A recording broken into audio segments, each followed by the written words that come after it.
Deep beneath the rugged peaks of the Appalachian Mountains, something is calling out from the darkness.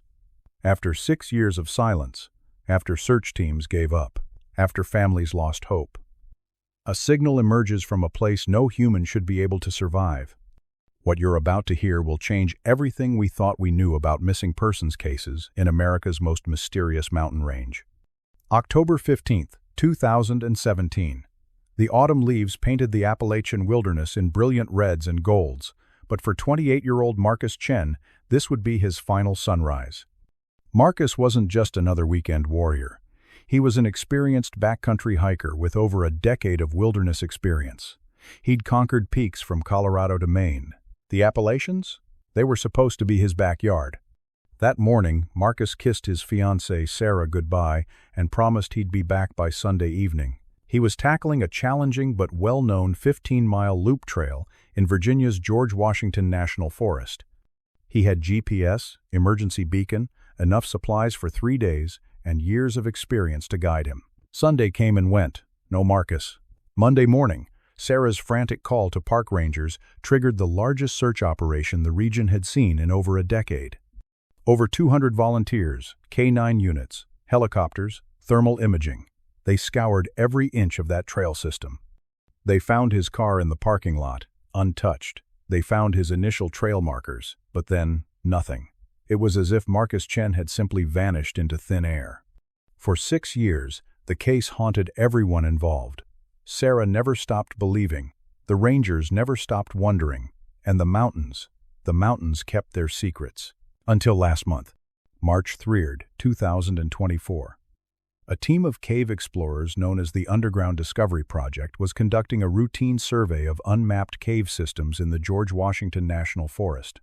These weren't tourist caves.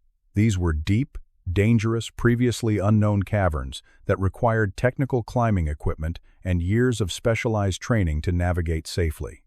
Team leader Dr. Rebecca Martinez had been exploring these mountains for 15 years. She thought she'd seen everything these caves could hide. She was wrong. At approximately 2:47 p.m., 340 feet below ground, in a chamber that had never been mapped, Dr. Martinez's equipment detected something impossible. A signal. Not just any signal. A digital transmission. Weak, intermittent, but undeniably artificial. In a place where no electronic device should function. In a place where no human should be able to survive. The signal was coming from even deeper in the cave system. From passages so narrow and treacherous that the team had to call in specialized rescue experts just to attempt reaching the source.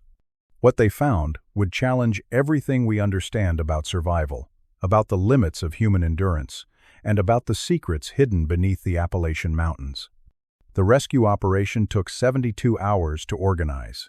This wasn't just a cave rescue, this was an expedition into the unknown. Dr. Martinez led a team of only 3 people. Any more would risk catastrophic collapse in the unstable passages. They descended rope by rope, chamber by chamber, following that haunting electronic pulse deeper into the earth. At 580 feet below ground, deeper than most commercial skyscrapers are tall, they reached a chamber unlike anything they'd ever seen. The cave opened into a vast underground cathedral, with walls that seemed to breathe in their headlamp beams. And there, in an alcove barely visible from the main chamber, they found him. Marcus Chen was alive.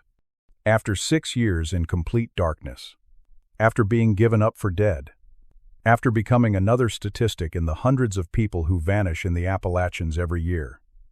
Marcus Chen was breathing. But the story of how he survived, and what he discovered in those caves, would prove to be more extraordinary than anyone could have imagined. When Dr. Martinez first saw Marcus, she thought she was looking at a ghost. He was emaciated, his hair grown long and white, his skin pale as cave limestone, but his eyes were alert, intelligent. He wasn't just surviving, he was thriving in conditions that should have killed him within days. The signal they detected? It was coming from Marcus's emergency beacon, a device that had supposedly malfunctioned 6 years ago. Somehow, deep in these caves, it had found new life. But that was just the beginning of the mysteries. Marcus had built an elaborate survival system using nothing but cave resources and debris that had washed down from above over decades. He'd created water collection systems, found edible cave organisms, even developed a primitive heating system using naturally occurring chemical reactions in the limestone. But here's what sent chills down every rescuer's spine. Marcus didn't want to leave. He claimed he'd discovered something in the deeper passages, something that had kept him alive all these years, something that the outside world needed to know about. The rescue team faced an impossible choice: force an extraction of a man who seemed mentally sharp but was refusing rescue, or trust his claims about a discovery that could rewrite our understanding of these ancient mountains. They chose to listen. What Marcus showed them in the deepest chambers changed everything. Following crude rope guides he'd installed over years of exploration, Marcus led the team through passages that twisted deeper into the earth than any cave system in the Appalachians had ever been mapped. And there, in a chamber nearly 800 feet below the surface, they found it. An underground river system. Not just any river, a massive flowing network of pristine water that connected cave systems across hundreds of miles of mountain range.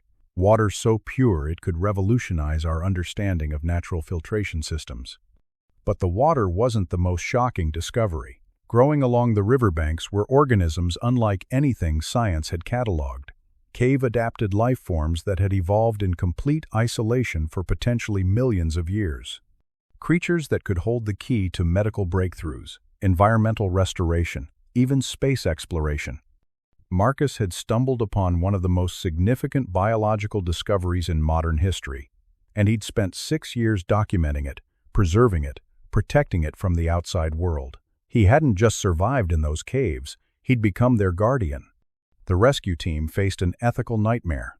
Marcus was clearly malnourished and needed medical attention, but he was also protecting discoveries that could benefit all of humanity. Forcing him to leave could mean losing the location forever. The cave system was so complex that even Marcus admitted he sometimes got lost for days. After 18 hours of negotiation deep underground, they reached a compromise that would change all their lives. Marcus agreed to return to the surface for medical evaluation, but only if the cave location remained secret until a proper scientific expedition could be organized. Only if his discoveries would be protected from commercial exploitation. The team agreed, but getting Marcus to the surface would prove to be the most dangerous part of their entire operation. After 6 years in the caves, Marcus's body had adapted to the constant temperature, humidity, and darkness. Rapid extraction could trigger a medical crisis. They had to bring the outside world to him gradually, one careful step at a time. The extraction took 4 days. Medical personnel had to be lowered into the cave system to monitor Marcus's condition as they slowly brought him toward the surface. Each chamber required acclimatization. Each rope climb was a calculated risk. Sarah waited at the cave entrance, hardly believing the phone call that had shattered 6 years of grief. The man she'd mourned, the love she'd thought she'd lost forever, was coming home. On March 7, 2024, at 3:22 p.m., Marcus Chen emerged from the Appalachian cave system, blinking in sunlight he hadn't seen for 191 days. The first person he asked for? Sarah. The first thing he said? I found something that could change everything, but his story was far from over. Today, Marcus Chen is recovering at an undisclosed medical facility. His discoveries are being evaluated by teams of biologists, geologists, and environmental scientists. Early reports suggest his cave organisms could lead to breakthroughs in antibiotic resistance, environmental cleanup, and sustainable agriculture. The underground river system he mapped could provide clean water solutions for communities across Appalachia. But Marcus's story raises profound questions that go far beyond science. How many other people have vanished into cave systems we've never found? How many discoveries are waiting in the darkness beneath our feet? And what does it say about human resilience that a man not only survived, but thrived in conditions that should have been impossible? The Appalachian Mountains have always been mysterious. Native Americans spoke of spirits in the deep places. Early settlers told stories of people who walked into the woods and were never seen again. Maybe, just maybe, some of them found what Marcus found. As I researched this story, I couldn't stop thinking about the moment Sarah saw Marcus again. 6 years of grief, 6 years of wondering, 6 years of hoping against hope that somehow, somewhere, the person she loved was still alive. And then, There he was, changed, weathered, carrying secrets from the deep places of the earth, but alive, unmistakably, miraculously alive. Marcus's story reminds us that the world still holds mysteries, that even in our age of satellites and GPS, there are places on this planet that can swallow someone whole and keep them hidden for years. But it also reminds us of something more important: the incredible capacity of human beings to adapt, to survive, to find purpose even in the darkest places. The Appalachian Mountains stretch from Georgia to Maine. Millions of acres of wilderness, thousands of unmapped caves, countless stories still waiting to be discovered. Marcus Chen's signal from the darkness wasn't just a rescue beacon. It was a reminder that hope can survive anywhere. And sometimes, just sometimes, the impossible becomes possible. The cave location remains classified, while scientific evaluation continues. Marcus Chen has requested privacy during his recovery. If you or someone you know has information about missing persons in the Appalachian region, please contact local authorities. What do you think Marcus discovered in those caves? Share your theories in the comments below, and don't forget to subscribe for more incredible true stories of survival and mystery.